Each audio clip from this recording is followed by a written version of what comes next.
On va pas se mentir. La saison, poubelle.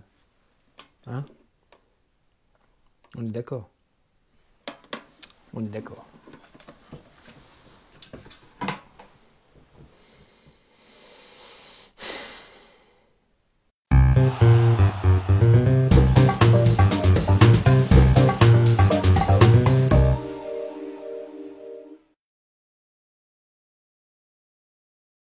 Salut tout le monde, salut les monégasques. Ah ben bienvenue. Bienvenue pour le dernier débrief de la saison. Enfin. On va débriefer la 38e journée de Ligue 1, voilà. Monaco se déplaçait à Nice. Et l'objectif, comme on avait fait le taf la semaine dernière contre Amiens, l'objectif il était triple. C'est-à-dire qu'on avait la possibilité soit de gagner, soit de faire match nul, soit d'éviter une branlée. Voilà. Donc on n'a pas gagné, on n'a pas fait match nul, mais on n'a pas pris de branlée. C'est déjà ça.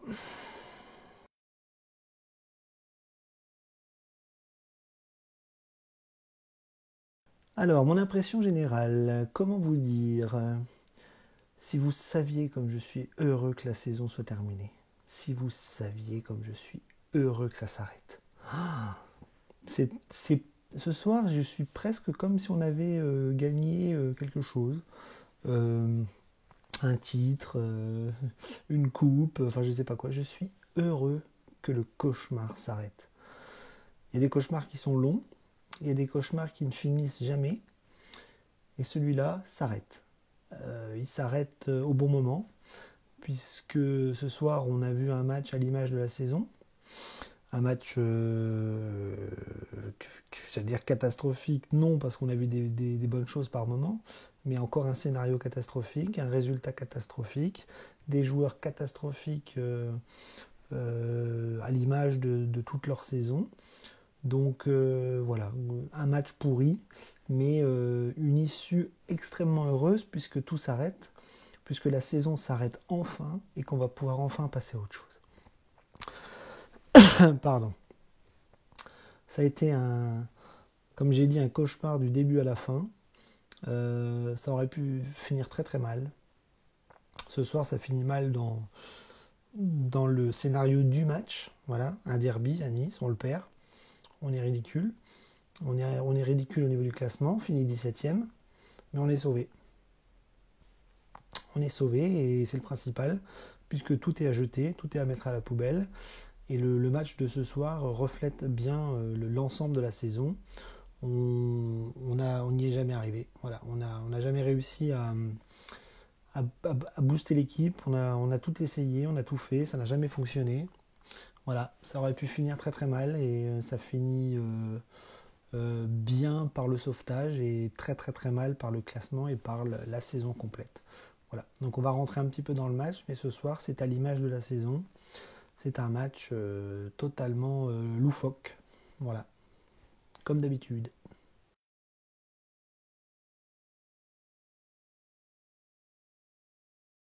Bien, alors on va résumer un petit peu ce magnifique match, ce magnifique résultat, ce magnifique derby. Alors pour commencer, on peut dire que le groupe était plutôt bon pour ce dernier déplacement. Il y a quasiment plus de blessés à part les éternels Pellegrini, Jovetic et quelques-uns voilà, qui étaient mis de côté comme Raggi, vainqueur, etc., etc. Mais le groupe était plutôt bon, hein. Fabregas était bien là.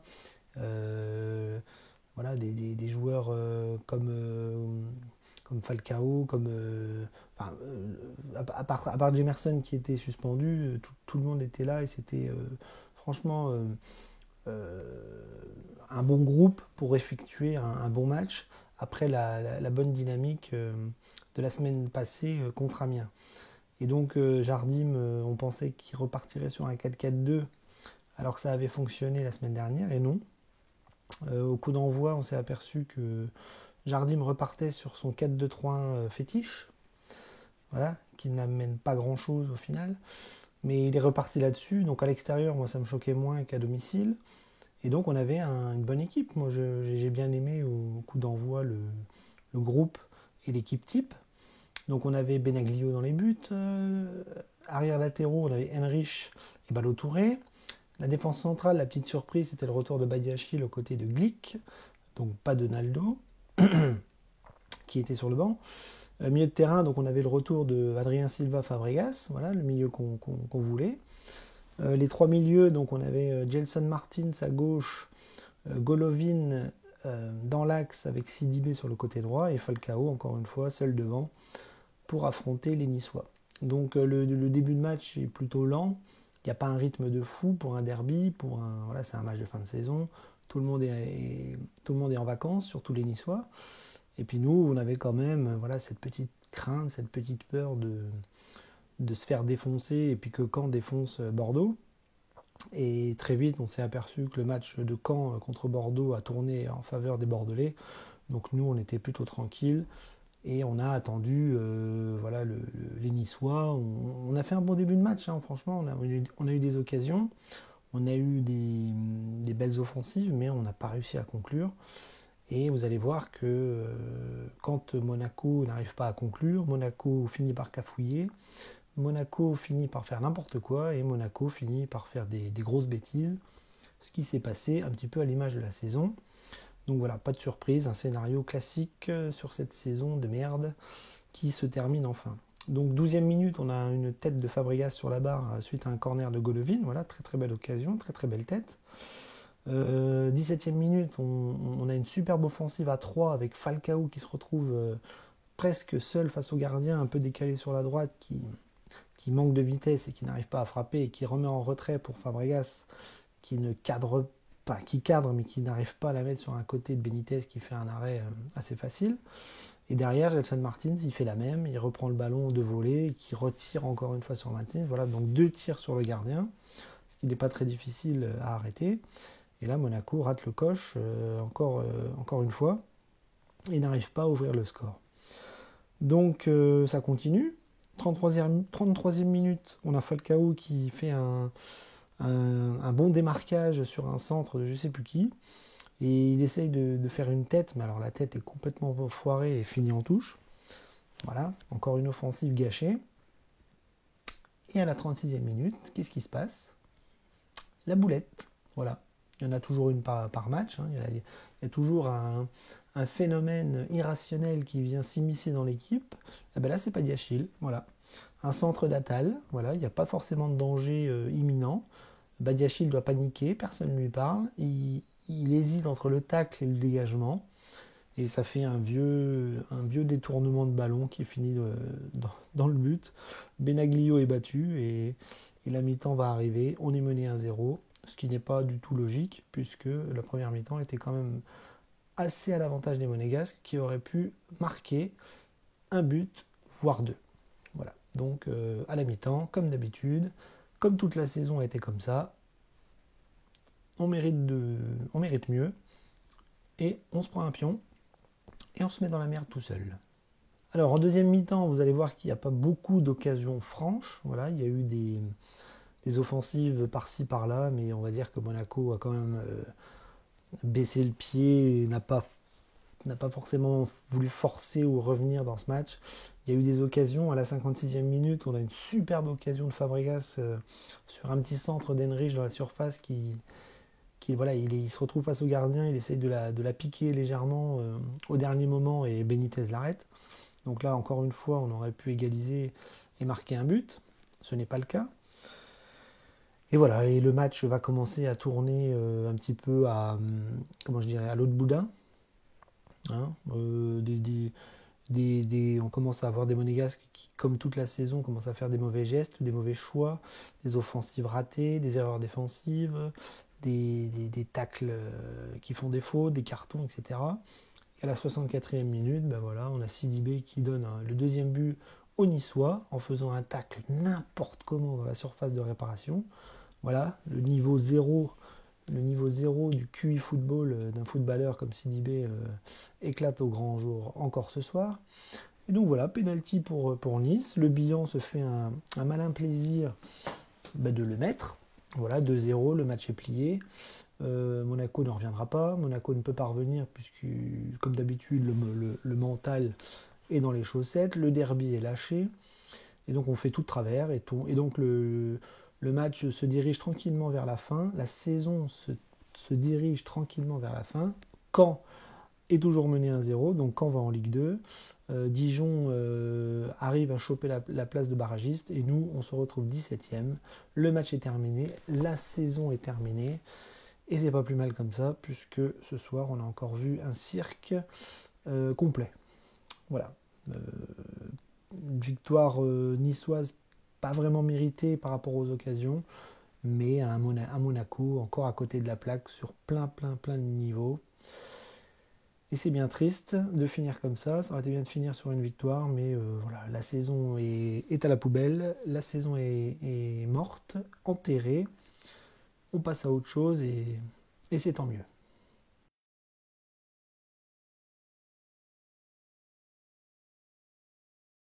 Bien, alors faire une revue d'effectifs ce soir, c'est un petit peu compliqué parce que c'est le dernier match. On n'a pas vu de flamboyance de la part de certains joueurs. Peut-être qu'on pourrait un petit peu parler de certains positionnements, notamment de Gelson Martins. Mais au niveau des performances, vous allez voir que tout le monde a été plutôt moyen. Euh, Même si on s'est créé des occasions, que Nice n'était pas vraiment à 100%, on n'a pas été, on n'a pas été au combat par rapport au fait qu'on avait gagné la semaine dernière et qu'il fallait un scénario catastrophe pour aller en barrage. Et bon, c'était impossible, hein, on va pas se mentir. On était à 99% sûr de rester en Ligue 1. Et donc ce soir, on n'a pas vu des joueurs au top niveau de leur forme et de leur football. Alors Benaglio, bah, voilà, il prend 2 buts, il peut rien faire. Il se prend un but contre son camp, il prend un penalty. Voilà, pour le reste, je l'ai pas vu faire grand chose. Je l'ai pas vu faire une grande performance, hein, ni plus ni moins. Hein, pas d'arrêt décisif, pas de cagade, pas de boulette. Alors sur le penalty, il y va à une main. Voilà, quand on se prend une sacoche sur un penalty, c'est peut-être mieux d'avoir les 2 mains et essayer de la repousser que d'une main. Mais bon, bref. Voilà, on va pas lui reprocher ça ce soir. Voilà, il a fait le travail les matchs d'avant. La saison se termine, il sera sûrement plus là l'année prochaine, je pense pas. Et donc voilà, merci pour ces peu d'arrêts qu'il a fait dans la saison, mais il nous aura sauvé une paire de fois quand même, malgré des performances globalement très moyennes. La défense, Glick et Badiachil, compliqué. Voilà, moi j'en ai marre. Sur les réseaux sociaux cet après-midi, je disais qu'il fallait racheter une défense centrale complète et un arrière droit. Donc en gros, le chantier de cet été, ça va être la défense pour moi. Jemerson apparemment est partant. Et voilà, Glick ce soir, c'est encore du bourrinage complet, du rugby, de la panique. Dès qu'il a le ballon, il met un pain devant. Enfin, techniquement, c'est nul. C'est insupportable de voir un joueur paniquer comme ça et bourriner comme ça. Moi, nous, on veut un défenseur technique propre et rassurant, quoi. Voilà, Badiachil, lui, c'est tout le contraire, c'est-à-dire que c'est quelqu'un d'assez technique, d'assez propre, mais il est très jeune et c'est trop tôt. Voilà, on aura compris cette saison que les jeunes, c'était pas le moment de les mettre. Badiachil, c'est pas le moment de le mettre, il est trop jeune et l'année prochaine, moi, je ne le veux pas titulaire. Par contre, je le veux dans la rotation, je le veux dans les... Allez, on va dire si on achète 4 défenseurs centraux, si on a 4 défenseurs centraux, il faut qu'il soit dedans sans problème. Mais de là à le mettre titulaire, non. Voilà, ce soir, on a vu encore une erreur de jeunesse qui fait mal. Alors, on va pas l'accabler, hein, on va lui laisser du temps à ce petit. Au niveau des latéraux, Henrich, plutôt pas mal par rapport à Sidibé d'avant. Voilà, pas extraordinaire non plus, mais je pense que son vrai poste c'est arrière droit. Hein. On l'a trimballé partout, lui, à gauche, dans l'axe, au milieu, devant. Voilà. Je pense que Henrich à arrière droit, c'est quand même plus sympathique que Sidibé cette saison. À gauche, Balotouré, j'ai encore vu Balotouré très bon techniquement, physiquement et offensivement, mais parfois il se fait bien bouger aussi. Hein. Saint-Maximin, Attal, là, c'était compliqué pour Ballo Touré, mais bon, ça reste un jeune joueur aussi, et l'année prochaine, il risque d'être notre titulaire principal. Et voilà, en espérant qu'il va évoluer, qu'il va être de mieux en mieux, qu'il aura une bonne préparation l'année prochaine, et que sur une saison, on ait un excellent Ballo Touré, c'est tout le mal qu'on nous souhaite.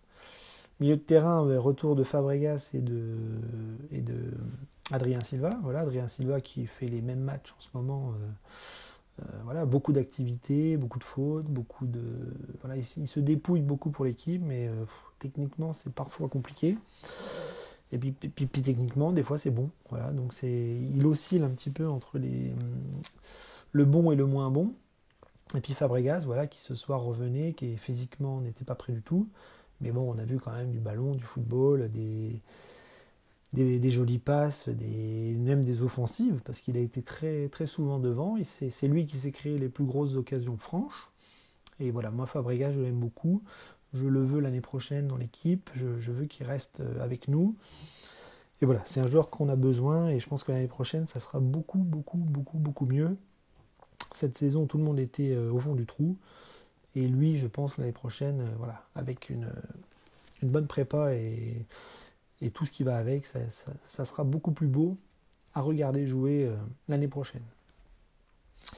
Milieu de terrain, Golovin. Alors Golovin, toujours pareil, grosse activité, techniquement, c'est parfois très très beau, mais alors physiquement, oh là là là là, qu'est-ce qu'il prend comme coup? Qu'est-ce qu'il prend dans la tronche, dans les jambes, dans les mollets, dans les genoux, dans les orteils, dans les fesses, dans le dos, dans les bras, dans les épaules? Il en prend plein la tronche. C'est très très très compliqué pour lui d'être au niveau physique. Et du coup, ça entache toute sa palette technique, toute sa palette tactique aussi, parce que je pense que c'est un joueur intelligent. Alors, wow. Je pense que l'année prochaine, il va vraiment falloir qu'il travaille le physique, qu'il fasse de la musculation et qu'il se mette au rang, au niveau de la Ligue 1, qui est extrêmement bourrine. Et sans ça, voilà, sans ça, Golovin n'arrivera pas à évoluer s'il se fait défoncer comme ça tous les week-ends. Voilà, c'est un vrai problème chez lui, le physique. Il est comme ça, on dirait une crevette. Et c'est compliqué, compliqué, compliqué. Mais bon, il a quand même des qualités de football indéniables. Gelson Martins qui est repassé à gauche. Alors j'ai l'impression qu'à droite, il est beaucoup plus à l'aise. Côté gauche, c'est compliqué. Hein, il a eu beaucoup d'occasions en première mi-temps. Il s'est beaucoup démené. Voilà, des jolis centres. Il a éliminé plein de fois les défenseurs niçois. Donc il se met toujours dans des bonnes conditions. Mais voilà, il n'arrive pas à être décisif. Il n'arrive pas à frapper. Il n'arrive pas à marquer. Il n'arrive pas à... En même temps, il n'est pas aidé autour de lui. Hein, parce que dès qu'il met un bon ballon, il n'y a personne à l'arrivée. Donc voilà, Gelson, il va peut-être rester l'année prochaine. C'est ce qui se dit aujourd'hui. On verra. On verra. J'espère qu'il sera là et qu'il sera bien entouré et qu'il nous fera une grosse saison l'année prochaine, puisque lui, comme les autres, s'est retrouvé dans un marasme complet depuis le mois de janvier jusqu'à ce soir. Donc voilà, on va pas faire de plan sur la comète, on va pas le juger et on va attendre l'année prochaine, s'il est là, de le voir évoluer dans un autre contexte. De l'autre côté, on avait Sidibé qui est encore complètement à côté de la plaque. Voilà, plein d'erreurs techniques, des bêtises, des tacles dans la surface. Il concède des pénaltys, il fait des fautes. Il n'est pas propre techniquement. Enfin bon, bref, j'espère vraiment qu'il va partir cet été et qu'il ira faire le bonheur d'un autre club parce que nous, c'est plus possible. Je pense que Sidibé doit partir et qu'on passe vite à autre chose sur le flanc droit de l'AS Monaco. Voilà, et devant, Falcao est seul, vraiment compliqué pour lui, encore une fois, dans ce système, ce 4-2-3-1. Il s'est dépouillé, c'est le patron, il a peut-être joué son dernier match à Monaco ce soir. On va le regretter, forcément, mais on peut dire aussi qu'on peut passer à autre chose. Voilà, cet été, on va sûrement faire un grand ménage. Falcao sera sûrement dans la charrette. Voilà, il vieillit. C'est un extraordinaire joueur, c'est un joueur à la carrière formidable. Il nous a fait beaucoup de bien à Monaco, il a marqué beaucoup de buts et voilà, on ne l'oubliera pas. Et on lui souhaite tout le bonheur du monde voilà, pour la suite et pour ses années futures. Voilà, à Monaco ou pas à Monaco. Nous verrons bien. Au niveau des remplaçants, Ronny Lopez, Saoulou, Vinicius, voilà, pas de révolution dans les changements. Ronny, on l'a pas vu plus que ça. Aoulou non plus.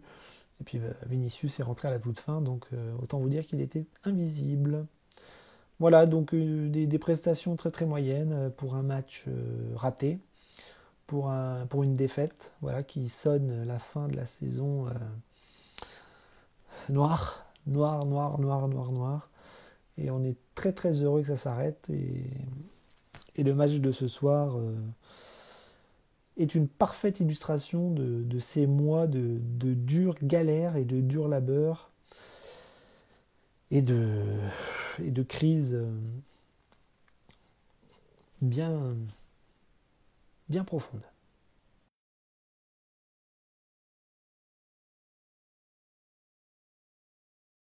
Alors on va se répéter, hein, pas de coup de gueule, pas de coup de gueule parce que ça sert à rien. Je ne vais pas taper sur qui que ce soit. C'est plus le moment de taper sur qui que ce soit. Hein. On fera un bilan bientôt. Mais là, on va taper sur personne puisque la saison est terminée et que maintenant on va passer à autre chose. On va passer à la préparation de la suivante et il va y avoir un ménage, un gros ménage. Et j'espère que le ménage des dirigeants sera le même que celui que souhaitent les supporters. Voilà, des joueurs qui doivent partir. Au niveau de l'entraîneur, je ne sais pas si Jardim va rester, s'il va partir. Moi, j'aime beaucoup Jardim, mais je pense qu'on peut passer à autre chose. Je pense qu'il est temps. Je pense qu'il était temps même avant.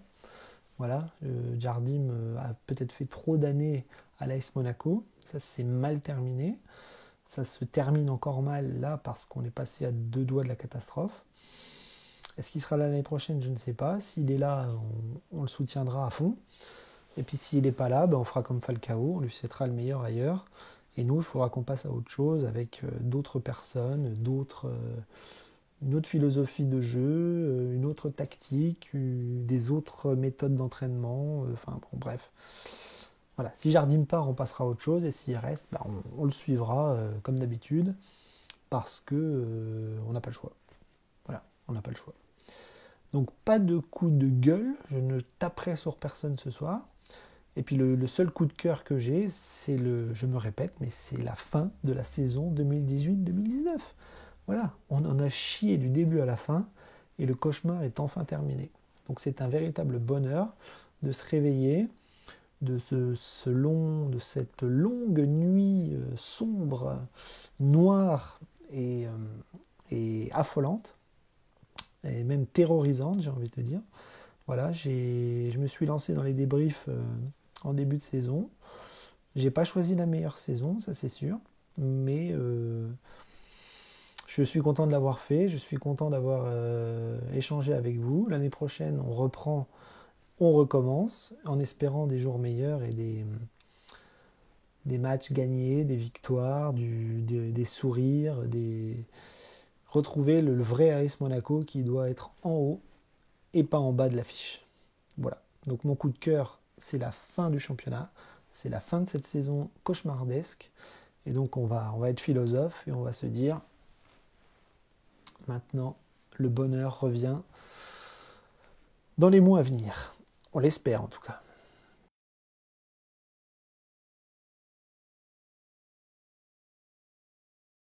Et bien voilà. Et ben la suite, il n'y en a pas. Il n'y en a plus. Il n'y a plus de match. Alors je ne vais pas vous lâcher comme ça. Je vous le dis. On va continuer à faire des vidéos cet été.